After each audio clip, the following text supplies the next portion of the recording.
আমার বাসায় একটা ছোট্ট সি ফুড লাভার আছে। ওরে বাবা, সি ফুড হবে বাসায়, এটা শুনলেই তার মাথা নষ্ট হয়ে যায়। যখন ঢাকা ছিলাম তখন খুঁজে খুঁজে শহরের সি ফুড সবগুলোতে ওকে নিয়ে নিয়ে আমার খাওয়াতে হতো। প্রায় সময় চলে যেতাম কক্সবাজারে সি ফুড খাওয়ার লোভে। আজ তাই কিছু প্রয়োজনীয় কাজ করতে গিয়েছিলাম, একটা সি ফুডের প্যাকেট দেখে নিয়ে আসলাম। স্কুল থেকে ওনাকে তাড়াতাড়ি পিক করেছি, কিন্তু এসেই সে আর ভাত খাবে না।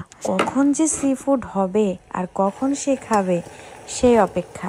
আমাদের ছোটবেলায় আম্মু যখন পিঠা বানাতো তখন আম্মুর চারপাশে আমরা মৌমাছির মতো ঘুরঘুর করতাম। পিঠা হওয়া আর মুখে ঢুকিয়ে নেওয়ার দেরি। এখন আমার মেয়ের হচ্ছে সেই অবস্থা। সি ফুডগুলোকে এনে ভালো করে ওয়াশ করে এখন এই টুকটাক কিছু মশলা যেমন গুঁড়োমরিচ, গোলমরিচ আর লবণ দিয়েই রান্না করব। ওয়েস্টার কোথায় খেয়েছিলে? মালয়েশিয়াতে খেয়েছিলাম। মালয়েশিয়াতে? প্রথমে গরম পানির মধ্যে আমি সি ফুডগুলোকে দিলাম, দেওয়ার পর আমি একটু একটু করে সস দিলাম, আর গুঁড়ো মশলাগুলো যে দিয়েছি সেটা তো দেখতেই পেয়েছেন। 10 মিনিটস পরে গেল ঝামেলাবিহীন একটি রান্না। উপর থেকে কয়েক ফোঁটা লেবুর রস দিয়ে দিবেন, স্বাদ অনুযায়ী সিসেমি সিড দিয়ে দিতে পারেন যাতে দেখতে একটু ভালো লাগে, আর এটা হেলদিও। ম্যাক্সিমাম 10 মিনিটস ধরে রান্না করলেই হবে।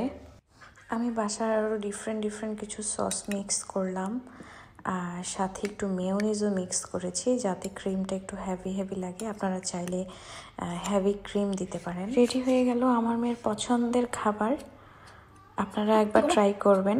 আমি আবার ভিন্নভাবে আরও একবার ট্রাই করছি অন্যভাবে। রান্নাটা কেমন হয়েছে টেস্ট করতে দিলাম ওনাকে, উনি তো খেয়ে পাগল হয়ে গিয়েছেন। নর্মালি সে এটা ভাত দিয়ে খাবে, তাই তার লাঞ্চ রেডি হয়ে গেল।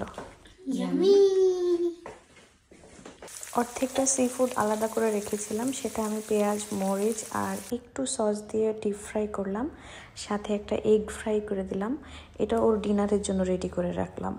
আর আজকের মতো বিদায় নিলাম। থ্যাংক ইউ সবাইকে। আসসালামু আলাইকুম।